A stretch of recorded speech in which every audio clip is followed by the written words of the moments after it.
오늘부터 우리 요한계시록 말씀 우리 한 장씩 보도록 하겠습니다. 제가 뒤에다가 그 팜플렛을 제가 이 순서 브로셔를 갖다 놨는데 이거 다 받으셨나요?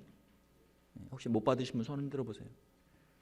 앞에 한 분, 저 뒤에 두 분, 여기 앞에 세 분, 네, 저 뒤에 한 분, 네 분. 우리 찬양팀원들이 못 받으셨네. 너무 일찍 와가지고.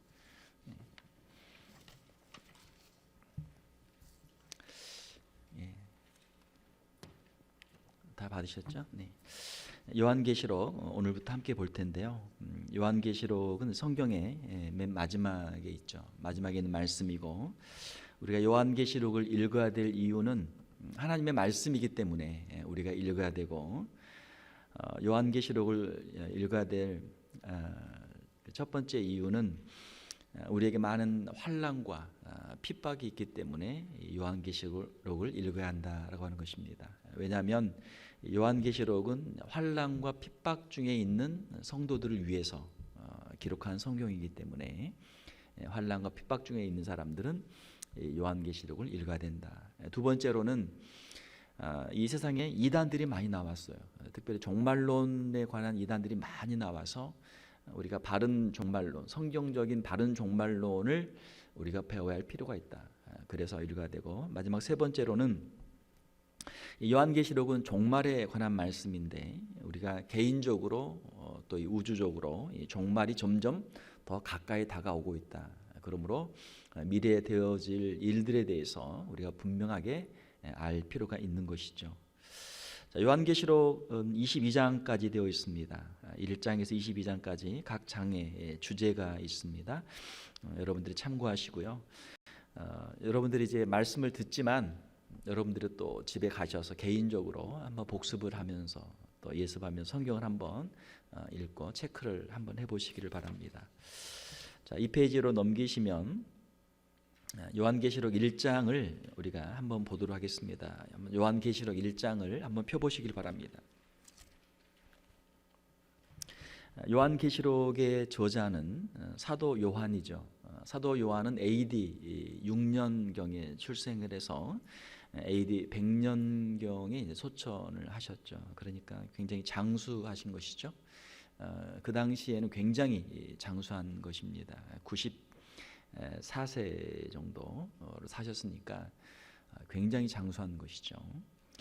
요한계시록의 저작 연대를 보게 되면 AD 90년에서 96년 사이로 그렇게 보고 있습니다.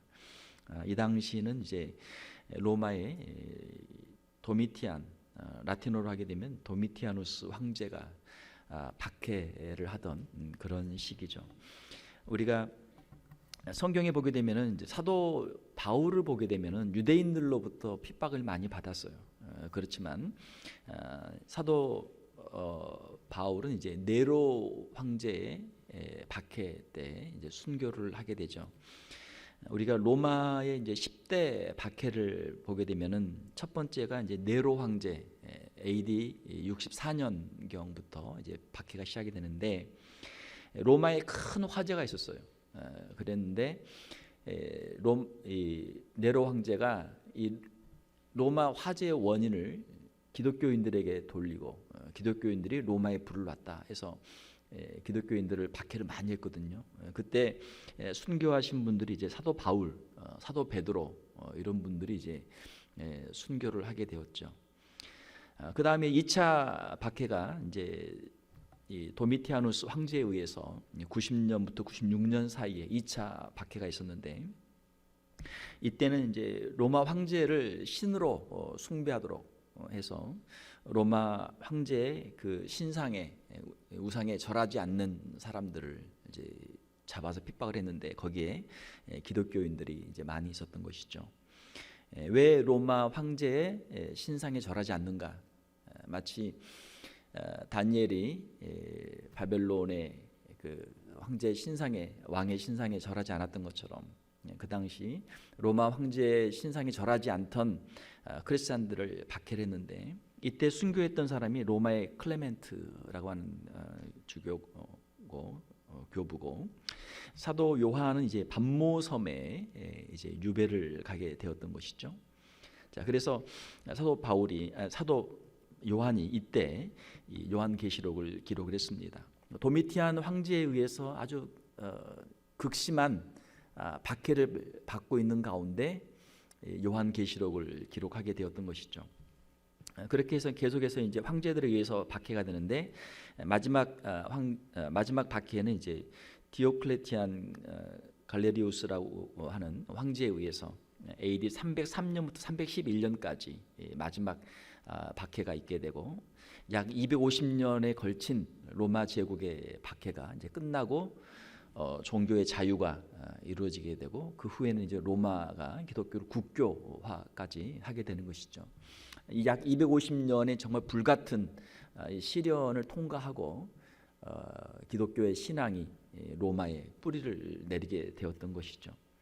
자, 저작 연대를 보게 되면 요한계시록은 이제 도미티아누스 황제의 박해 때 기록을 했다라고 하는 것이고 기록 장소는 1장 9절에 보게 되면은 나 요한은 너희 형제요 예수의 환난과 나라와 참음에 동참하는 자라 하나님의 말씀과 예수를 증언하였으므로 말미암아 밤모라 하는 섬에 있었더니 밤모 섬에서 이 예수 그리스도의 계시를 받고 요한계시록을 기록하게 되었던 것이죠.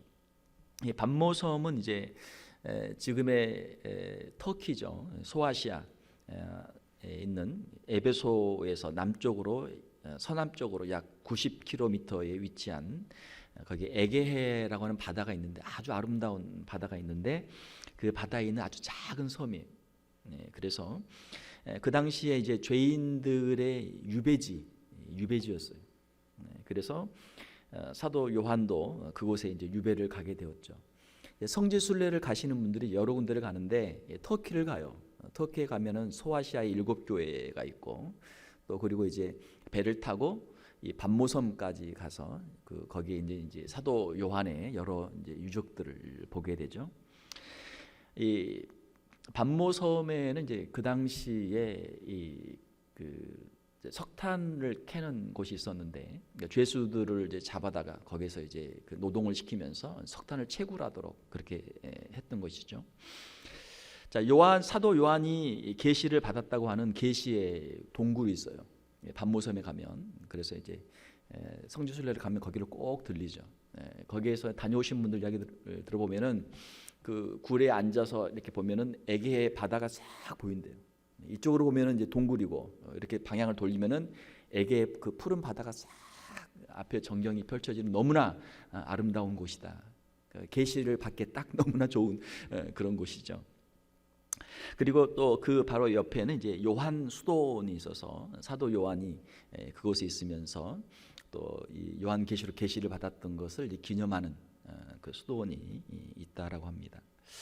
자, 그러면 요한계시록은 누구에게 보낸 것인가? 1장 11절에 보게 되면 이르되 내가 보는 것을 두루마리에 써서 예베소, 서머나, 버가모, 두아디라, 사데, 필라델비아, 라오디게아 등 7교회에 보내라 이렇게 되어 있죠.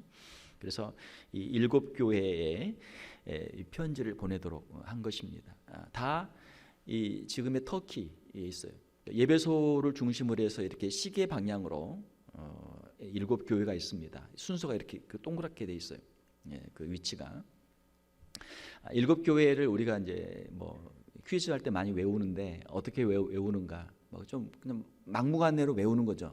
맨 첫 글자를 그냥 외우는 거예요. 에서버두 사빌라 이렇게 앞자만 딱 머리만 딱 외우면은 그 뒤는 이제 줄줄 따라 나오니까 한번 따라서 해봅시다. 에서버두 사빌라.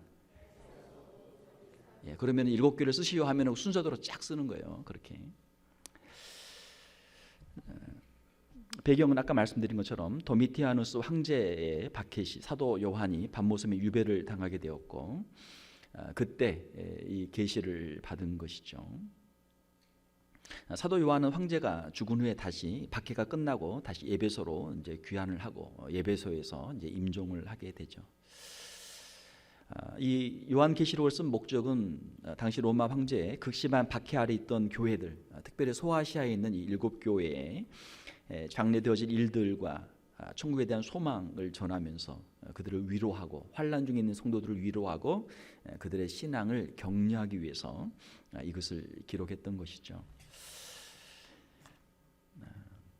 자, 그래서 그 1장에 있는 구조를 보게 되면은 1장 1절에서 3절까지 이제 머릿말이 있고, 그다음에 1장 4절에서 8절까지 문안과 하나님께 드리는 찬양이 있고, 9절에서 20절까지는 이제 예수 그리스도의 계시가 기록이 되어 있습니다.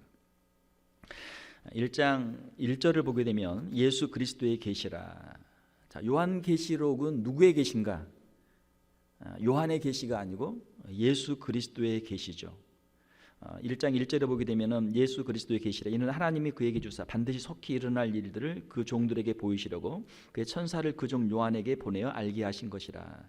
자, 계시의 이 순서를 보게 되면은 먼저 하나님이 예수 그리스도께 이것을 주셨고, 그 다음에 예수 그리스도가 천사에게 이 계시를 주셨고, 그 천사가 사도 요한에게 계시를 주었고, 사도 요한은 자신이 받은 이 계시를 기록해서 7 교회 성도들에게 보내게 된 것이죠.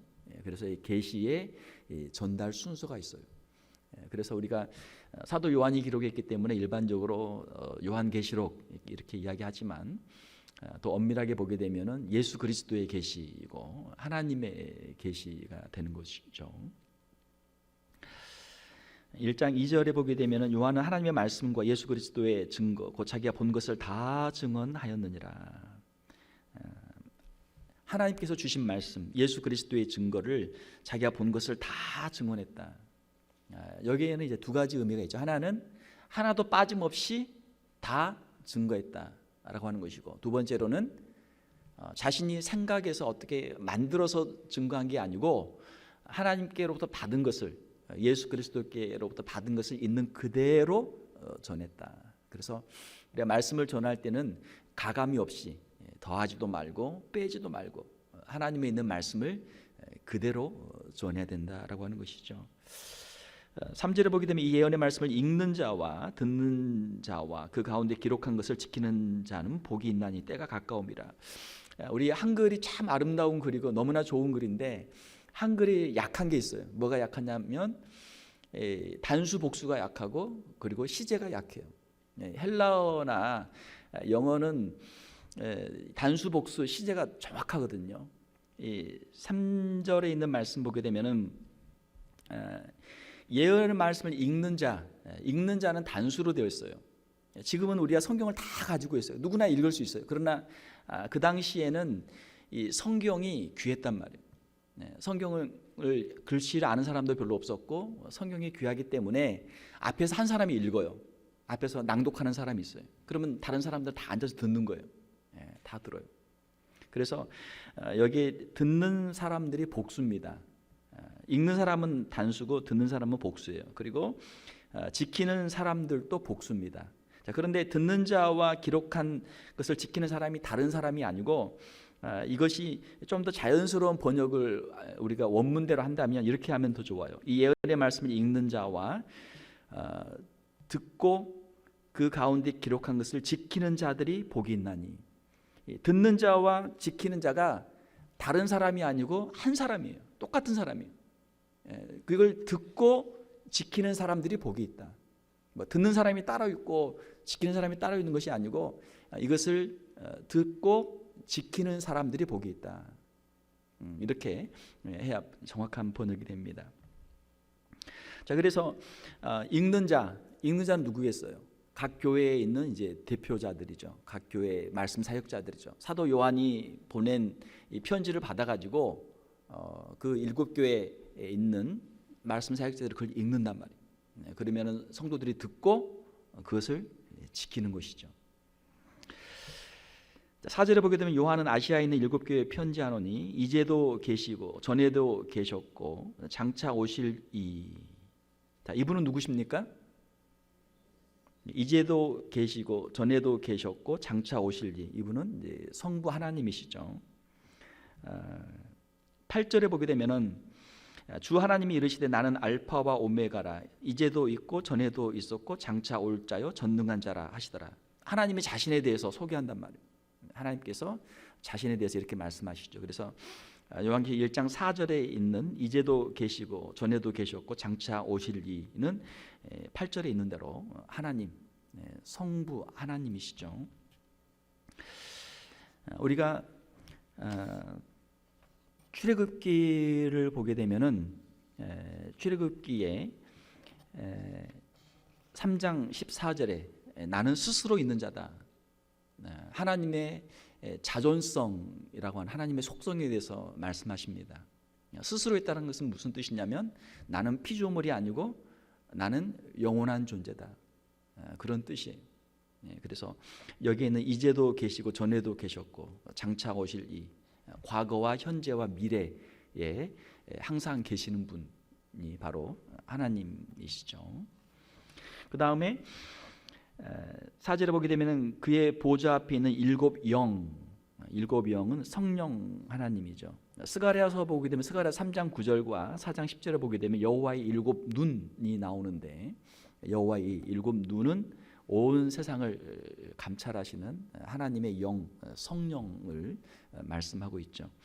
우리가 신약과 구약을 보게 되면은 구약에 있는 그 여러 예언의 말씀들이 신약에 이게 반복이 돼요. 연결이 되어 있어요.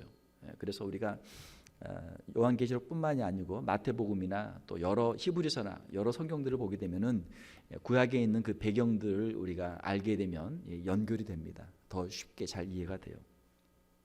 자, 그 다음에 5절에 보게 되면 또 충성된 증인으로 죽은 자들 가운데서 먼저 나시고 땅의 임금들의 머리가 되신 예수 그리스도. 자, 예수 그리스도에 대한 설명이 있는데 충성된 증인이시다. 충성된 증인. 그리고 땅의 임금들의 머리가 되시는 분이다. 이분이 바로 예수 그리스도시다. 자, 이렇게 해서 4절과 5절에 성부 하나님, 성령 하나님, 성자 예수 그리스도 삼위일체가 여기에 나오죠.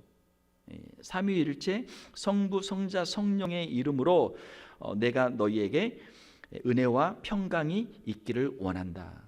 자, 인사할 때 성부, 성자, 성령 삼위일체 하나님의 이름으로 인사를 하는 것이죠. 그 편지를 보냈는데 편지를 받는 사람들에게 처음에 인사를 삼위일체 하나님의 이름으로 하는 것이죠.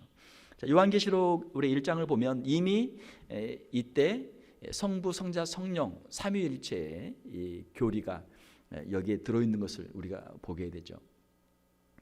또 축도할 때 보게 되면은 주 예수 그리스도의 은혜와 하나님의 사랑과 성령의 교통하심이 너에게 있을지어다.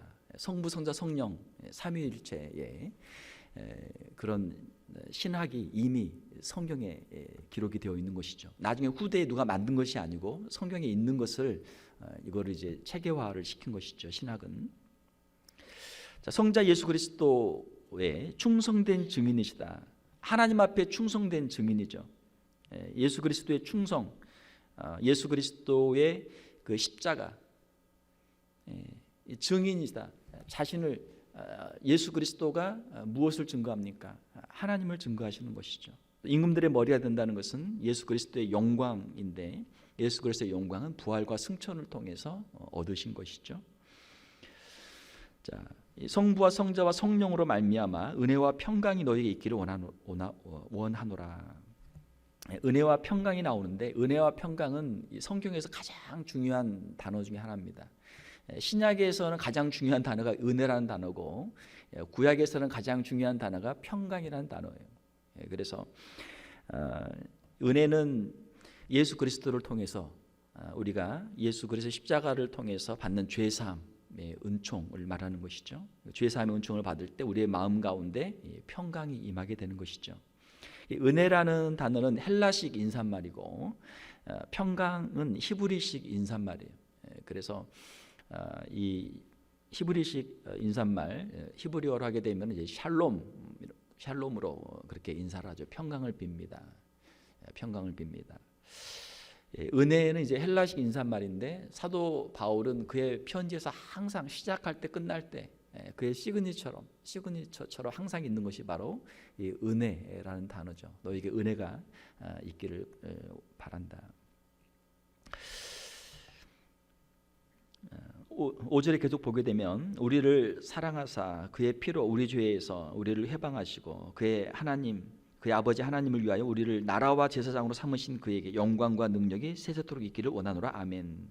성부 성자 성령의 이름으로 인사를 하고 성부 성자 성령의 삼위일체의 이름을 이야기했으니까 하나님께 합당한 영광을 돌리기 위해서 찬송을 거기에다가 이어서 하게 된 것이죠. 하나님께 우리가 영광을 돌리는 이유, 감사하는 이유, 우리를 사랑하셨고 그의 피로 우리 죄에서 우리를 해방하셨다. 이것이 복음이죠. 죄인들을 위해서 이 땅에 오셔서 십자가를 지시고 우리의 죄를 사하여 주셨습니다. 이것이 복음이에요. 이것이 창세기에서 예언된 원시복음이고 이것이 구약에 있는 모든 율법과 모든 제사 제도를 통해서 예표된 복음이고 마태복음 이후 복음서를 통해서 나타난 복음이고 서신서에 기록된 복음이고 또 이것이 요한계시록까지 이어지고 있는 복음이죠. 예수 그리스도를 통한 그 십자가의 대속을 통한 죄사함과 구원, 이것이 기독교의 핵심적인 복음입니다.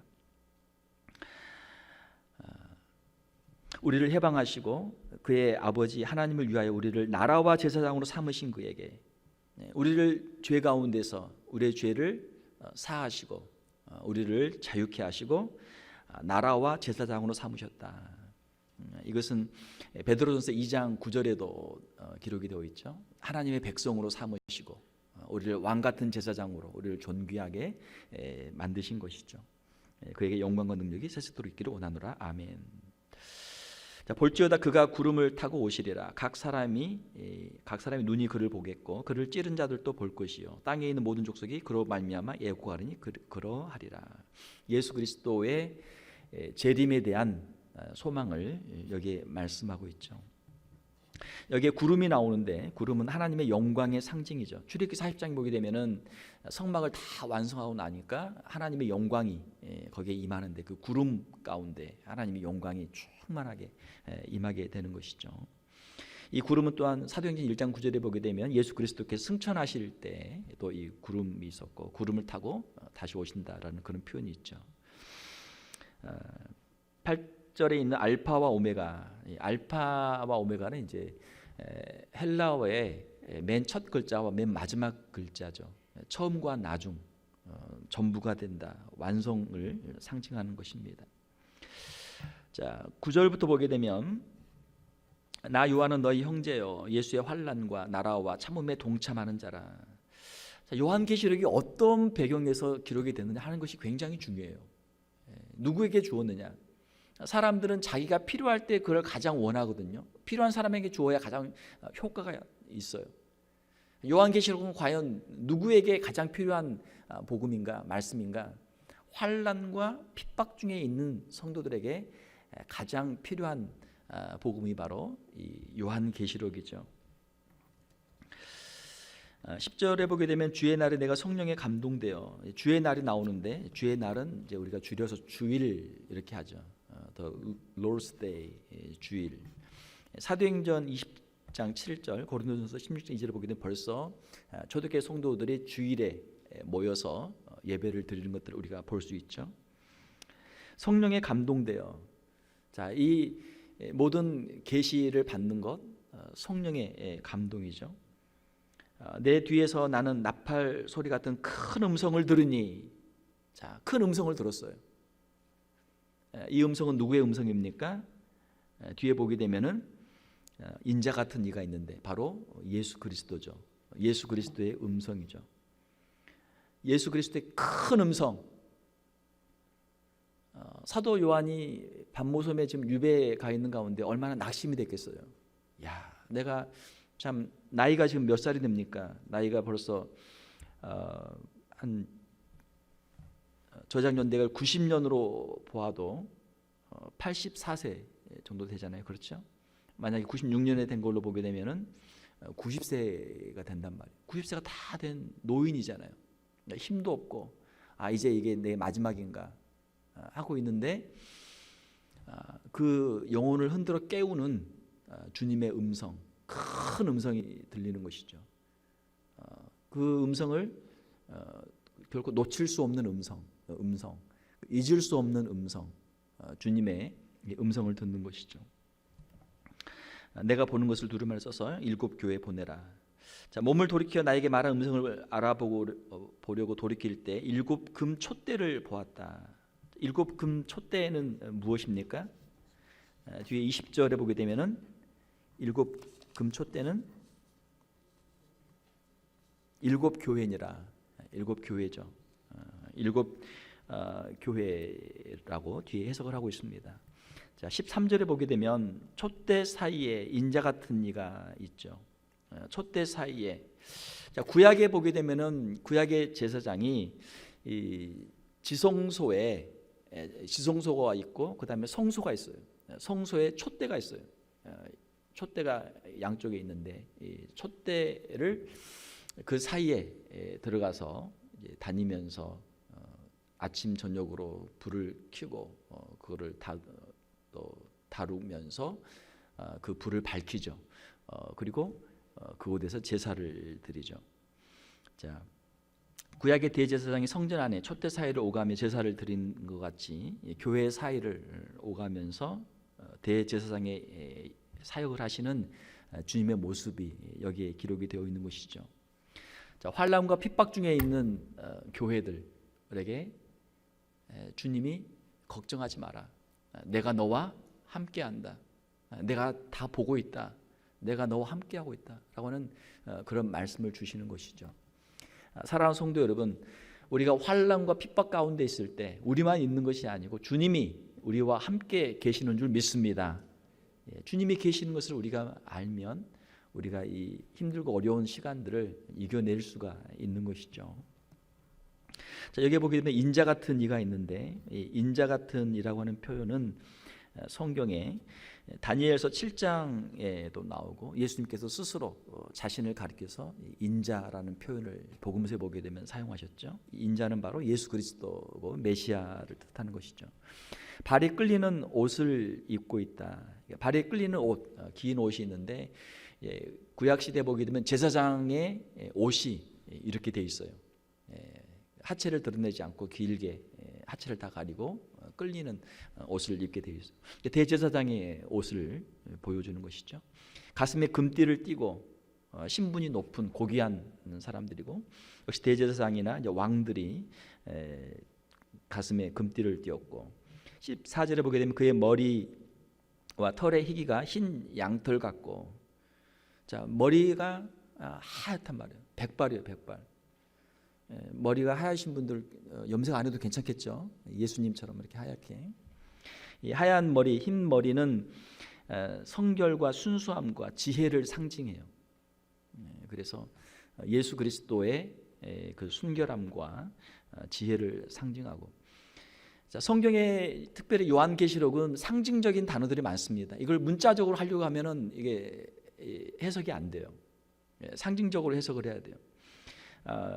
1장 1절에 보게 되면 그 종 요한에게 보내어 알게 하신 것이라. 알게 하신 것이라 제가 설명을 안 드렸는데 이 알게 하신 것이라고 하는 그 단어를 보게 되면 헬라어로 세마이노라는 단어인데 상징으로 표시하다, 상징으로 알게 하다라는 그런 뜻이에요. 드러내다, 증명하다, 가르치다, 보이다. 그래서 이 계시는 상징적인 표현들로 되어 있기 때문에 이것을 함부로 억지로 문자적으로 또 자기 마음대로 풀면은 이단에 빠질 가능성이 굉장히 많습니다. 그래서 굉장히 신중하게 해석을 해야 되고 또 구약과 연결을 해서 전체적으로 해석을 해야 돼요. 자, 그래서 예수 그리스도의 모습을 계속 보게 되면 그 다음에 그의 눈은 불꽃 같고 눈이 불꽃 같다라고 하는 것은 전지전능하심이죠. 모든 것을 다 꿰뚫어 보고 있는 주님이 다 보고 계신다. 주님이 다 알고 계신다라고 하는 것이죠. 그 다음에 15절을 보게 되면 그의 발은 풀무불에 단련한 빛난 주석 같고 풀무불에 단련했으니까 얼마나 단단하겠어요.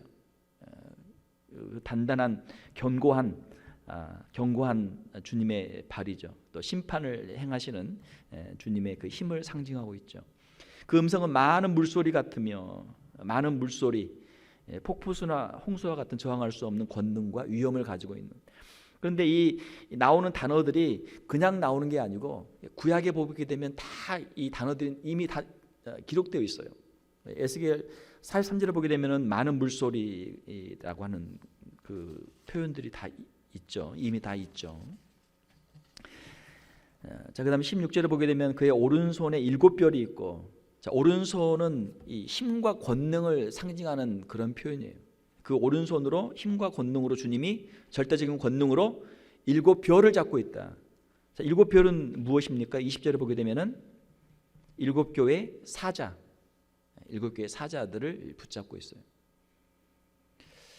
지금은 어느 교회에 이렇게 자리가 나면은 이력서를 뭐 작은 교회는 한 2, 30통, 좀 큰 교회는 한 100통 이상, 수백 통 이력서가 들어와요. 서로 나 좀 뽑아달라. 이 목회자들이 줄을 서서 기다린단 말이에요. 그러니까 교인들도 목회자 알기로 쉽게 생각해. 당신 나가면 우리가 얼마든지 마음에 드는 사람 또 데려올 수 있다. 이게 지금 현재 그 교회의 상태고 목회자들의 지금 현재 처해 있는 그런 상황이에요. 목회를 하겠다는 사람들이 줄을 서서 기다리고 있단 말이에요. 많단 말이에요. 그러나 초대교회는 목회자를 구하기 어려웠어요. 왜? 목사가 되면, 목회자가 되면 바로 순교지로 바로 직행, 바로 순교.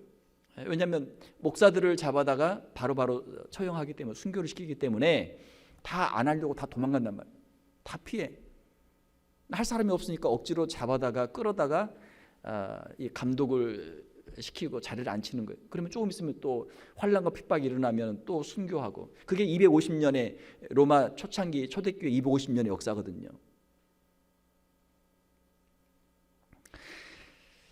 자, 여기에 보면은 7별인데 7별이 누구냐에 대해서 이제 학자들이 여러 가지 견해가 있습니다. 교회에 이제 천사라는 그런 표현이 있어요. 그 교회마다 그 교회를 지키고 보호하는 천사가 있다. 그래서 천사라고 하는 해석이 있고, 또 하나의 해석은 이제 메신저니까 하나님의 말씀을 전달하는 사람들로 해서 말씀 사역자로 해석하는 그런 두 가지 해석이 있습니다. 두 가지 해석이 다 가능하죠. 중요한 것은 하나님의 말씀을 전하는 그러한 존재죠. 자, 그러한 하나님의 말씀을 전하고 있는 말씀 사역자들 또는 천사들을 우리 주님이 붙잡고 계신다. 무슨 뜻이에요? 그 사역을 하는 게 얼마나 힘들겠어요. 그렇지만 우리 주님께서 권능의 손으로 붙잡고 주님이 도와주신다라고 하는 그런 표현이죠.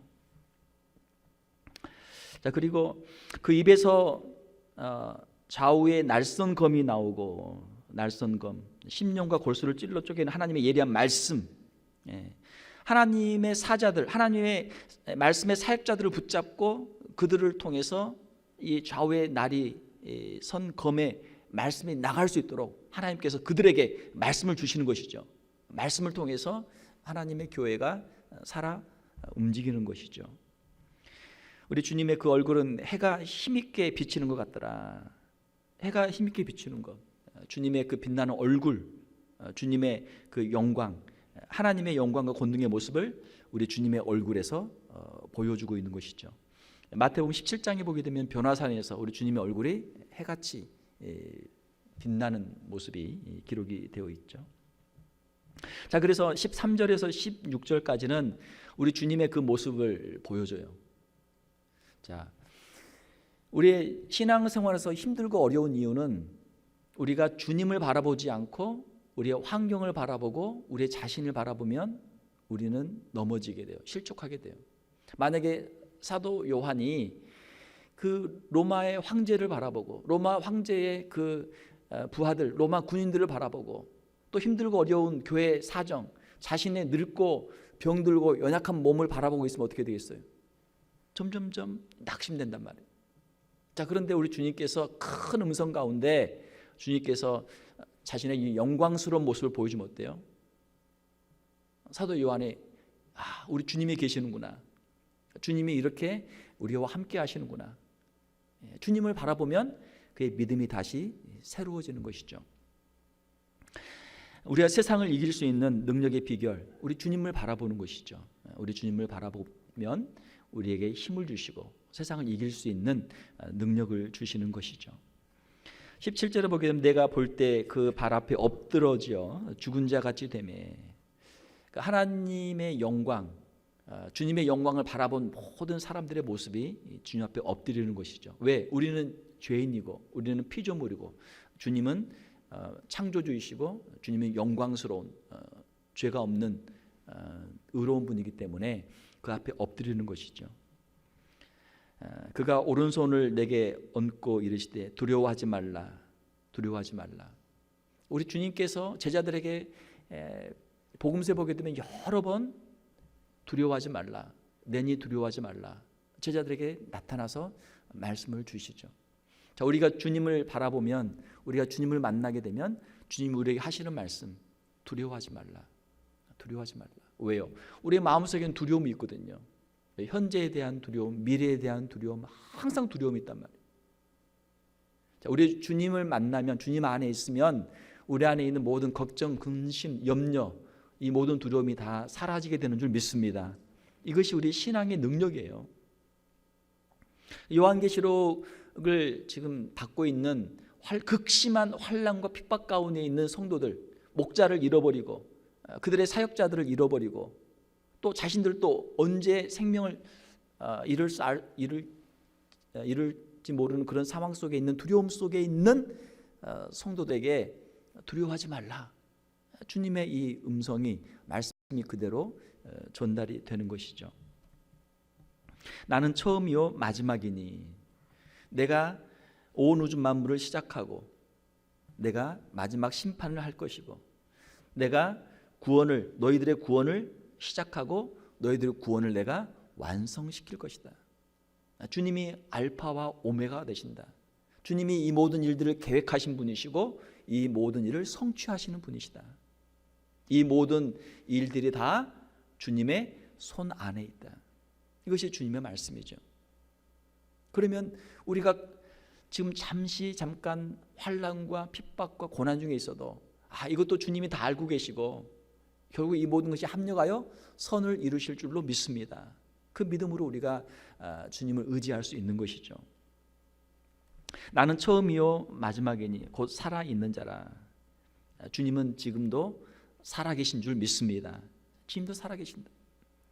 내가 전에 죽었었노라 볼지어다 이제 세세토록 살아있어 사망과 음부의 권세를 가졌노니, 사망과 음부의 열쇠를 가졌다. 사망의 권세를 파하시고 거기에서 생명의 역사를 이루시는 것이죠. 그러므로 내가 본 것과 지금 있는 것과 장차 될 일을 기록하라. 내가 본 것은 이 요한계시록 1장이고 지금 있는 일은 이제 2장과 3장에 있는 7교회의 현재 상태, 그리고 장차 될 일은 이제 4장부터 마지막 22장까지 앞으로 되어질 미래의 일들이죠. 내가 본 것은 내 오른손에 7별의 비밀과 7 금촛대라. 7별은 7교회의 사역자요, 7 촛대는 7 교회니라. 자, 이렇게 해서 우리가 1장을 함께 읽었습니다. 자, 1장을 통해서 우리가 배울 수 있는 교훈들은 무엇입니까? 환난과 박해 가운데도 주님이 함께 하시고 있고 주님이 우리에게 이 고난을 이길 수 있는 힘을 주신다라고 하는 것이죠. 극심한 환난과 핍박이 있어도 교회는 사라지지 않고 신앙은 사라지지 않고 성도들은 믿음으로 승리한 줄 믿습니다. 주님이 함께 계시기 때문에 그렇죠. 현재의 고난은 장래의 영광과 비교할 수 없다. 그리고 예수 그리스도의 영광을 우리가 바라보아야 한다. 극심한 환난 핍박에도 주님의 영광을 바라보면 우리가 이 고난들을 넉넉히 이겨나갈 수 있는 것이죠. 주님의 교회는 주님이 친히 주관하시고 성도들은 주님의 명령에 순종하는 삶을 살아야 된다. 이 예언의 말씀을 읽는 자와 듣는 자와 그 가운데 기록한 것을 지키는 자가 복이 있다. 이것을 듣고 이걸 잘 지키라라고 하는 것이죠.